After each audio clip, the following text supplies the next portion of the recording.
তো আমি একদম সামনে এসে গিয়েছি চাইনিজ অ্যাম্বাসির, তাই এখানে ক্যামেরা অ্যালাও নেই, তার জন্য আমি ক্যামেরাটাকে বন্ধ করছি। তো আমি যেটা ভেবেছিলাম সেটাই হয়েছে।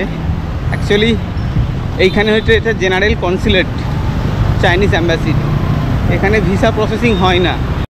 তো এটা ছিল তোমার হচ্ছে 37 টং ডুক থাং এই বিল্ডিংটার নাম। তো এখানে চাইনিজ অ্যাম্বাসি আছে, এখানে ভিসা অ্যাপ্লিকেশান ফর্ম হয়। তো লাস্ট আমি 3 দিন হোচিমিনি সিটিতে আছি, ভিয়েতনামের হোচিমিনি সিটি ক্যাপিটাল সিটি। এই ক্যাপিটাল সিটিতে একটা তোমার কোনো ফ্লাইওভার দেখতে পাইনি।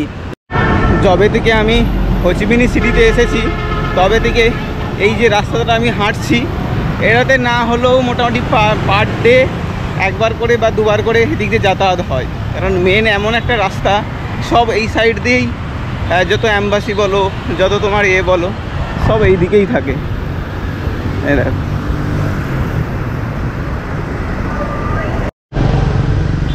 এখানে যে হোচিমিনি সিটি না ভিয়েতনামের, তো ভিয়েতনামের হোচিমিনি সিটি সেম অ্যাজ আমাদের ইন্ডিয়া যে সমস্ত সব সিটি আছে সেই রকম।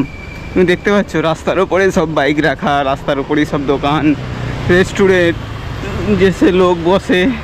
এত বড় যে ফুড দেখতে পাচ্ছ, এই ফুড অকুপাই করে আছে, মানে অ্যাজ এ একদম ইন্ডিয়ার একদম মতনই সমস্ত কালচারটা, শুধু এখানে ল্যাঙ্গুয়েজ চেঞ্জ, মানুষজন একটু চেঞ্জ, বাদ বাকি সব এদের জিনিসপত্র দেখুন রাস্তার উপরে সব বিক্রি বাট্টা করছে, রাস্তার উপরে অকুপাইড করে আছে। যেটা ইন্ডিয়াতে হয় এটা সেম অ্যাজ তোমার ভিয়েতনামেও আছে, এমন কিছু নয়। সিটি তো এই দেশের এখনও পর্যন্ত কারেন্সি স্ট্রং হয়নি, কারণ এই দেশ তোমার মাত্র 35 বছর আগে এরা তোমার হয়েছে, যুদ্ধ লড়েছিল এর সাথে। 35 বছর নয়, সরি, ওদিকের 20, ওদিকে 30, আর এদিকে 20, 50 বছর হয়ে গেল।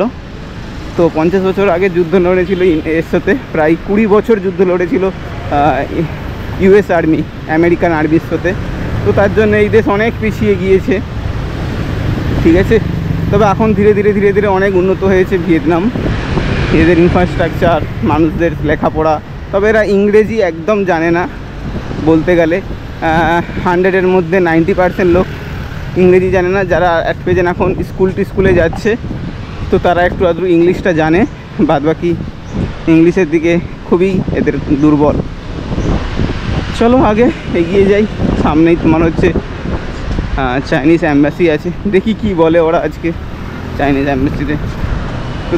একটু তাড়াতাড়ি যেতে হচ্ছে, কারণ ওইখানে আমাকে 11টার মধ্যে ঢুকতে হবে, তাই এখন 10টা 25 হয়ে গিয়েছে। তো আমি একদম সামনে এসে গিয়েছি চাইনিজ অ্যাম্বাসির, তাই এখানে ক্যামেরা অ্যালাও নেই, তার জন্য আমি ক্যামেরাটাকে বন্ধ করছি। আর ওখানে কি হয় কি বলে সমস্ত কিছু আপনাদেরকে জানাবো।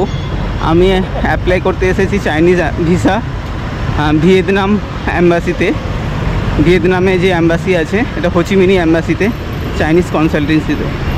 চলো দেখছি কি বলে ওখানে, যা বলবে অবশ্যই তোমাদের সাথে আমি শেয়ার করব, সঙ্গে থাকো।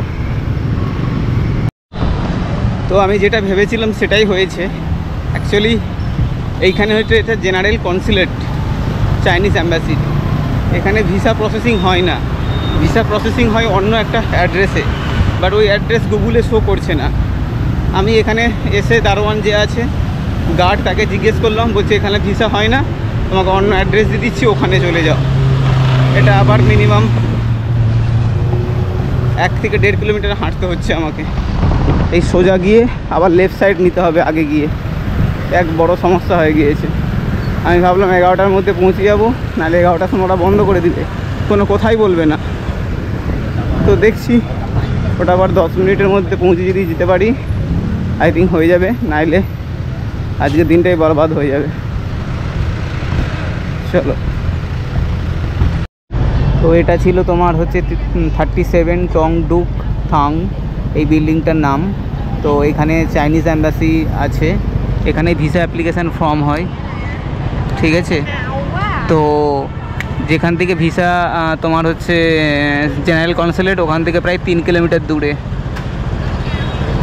তো আমি এখানে চলে এসেছি, বাট আমি অ্যাপ্লিকেশান করতে পারবো না, তার কারণ হচ্ছে এখানে টাইম অনেক দিতে হবে, ঠিক আছে, টাইম দিতে হবে, অত সহজে হবে না, কারণ অ্যাপ্লিকেশান নিতে হবে, সব কিছু নিতে হবে, তারপর অ্যাপয়েন্টমেন্ট নিতে হবে। তারপর তো আমি এখন ফেরত যাচ্ছি, আমি ট্রাই করব লাওস থেকে। তো লাওস থেকে যদি ইজিতে হয়ে যায়, অফলাইন ফর্ম ফিল আপ করে যদি হয়ে যায় তো ওখানে করব। এখানে অনেক ঝামেলা আর এখানে প্রচণ্ড ভিড় দেখতে পাচ্ছি, ঠিক আছে। তো চলো নিকালতে হবে। রেস্টুরেন্টে বসে আছি আর এখানে চিকেন আর রাইস খেয়েছি, এই দেখতে পাচ্ছি চিকেন আর রাইস দিয়েছে, এটা খেয়ে নিই, তারপর তোমাদের সাথে কথা বলছি ভিসা সম্পর্কে, কেন হয়নি বা হয়নি। তো সামনে যে বিল্ডিংটা দেখতে পাচ্ছেন ইয়েলো রঙের বিল্ডিং, এই বিল্ডিংটা তোমার হচ্ছে রাজভবন, যেখানে এখানে বিভিন্ন বড় বড় আপনার গভর্নমেন্টের যে সমস্ত সংস্থার লোক, চিফ মিনিস্টার থেকে বিভিন্ন লোকে যে আছে তারা এখানে বসে, ঠিক আছে। তো চলো আমি আর সামনে যাচ্ছি না, আমি সোজা দিক দিয়ে বেরিয়ে যাই। তো লাস্ট আমি 3 দিন হোচিমিনি সিটিতে আছি, ভিয়েতনামের হোচিমিনি সিটি ক্যাপিটাল সিটি। এই ক্যাপিটাল সিটিতে একটা তোমার কোনো ফ্লাইওভার দেখতে পাইনি লাস্ট 3 দিনে। পশ এরিয়াতে গিয়েছি, ভালো ভালো এরিয়াতে গিয়েছি, ভালো সেখানে তোমার হচ্ছে না হলেও 10 তলা 15 তলা 25 তলা, হ্যাঁ 100 প্রায় 50 তলা পর্যন্ত বিল্ডিং আছে, বাট একটাও আমি দেখিনি ফ্লাইওভার। তার জন্য এখানে ট্রাফিক ব্যবস্থা দেখো কীভাবে ট্রাফিক ব্যবস্থা হয়েছে, এখানে একজনের উপরে একজন চলে যাচ্ছে, বাট কোনো সিগন্যাল নেই, কোনো ট্রাফিক পুলিশও পর্যন্ত নেই, এইখানে কোনো পাবলিক ট্রান্সপোর্ট পর্যন্ত এখানে নেই। তো আপনারা দেখতে পাচ্ছেন একটা বাস দেখতে পাবেন না, শুধুমাত্র প্রাইভেট কার আর ট্যাক্সি আর বাইক, 90% আপনার বাইক পাবেন আপনি, ঠিক আছে। চলো বেরিয়ে যাই। আজ আমি এখান থেকে বেরিয়ে যাব, মানে তোমার হোচিমিনি থেকে আমি অন্য সিটিতে যাব, ঠিক আছে। চলো।